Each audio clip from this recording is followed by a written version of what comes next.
Good day guys, ito na naman tayo. Magluto tayo ng pansit gisado. First, ilagay natin yung karne sa malinis na kawali. Imikos-mikos natin hanggang sa magmantik. Then, isunod ang bawang, sibuyas, at atsal.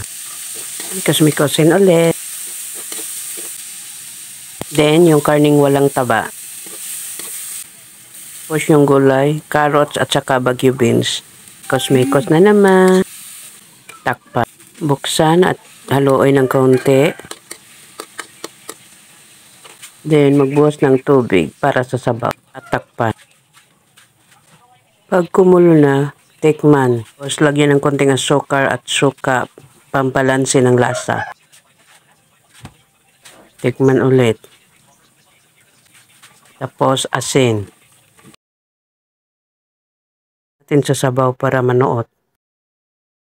Tikman kung okay na ba. Ilagay ang pansit, isunod ang repolyo. At haluing mabuti. Takpan para maluto ang pansit at repolyo. Ayan na. Luto na. Mag-hain na tayo. Bye-bye. Thank you for watching.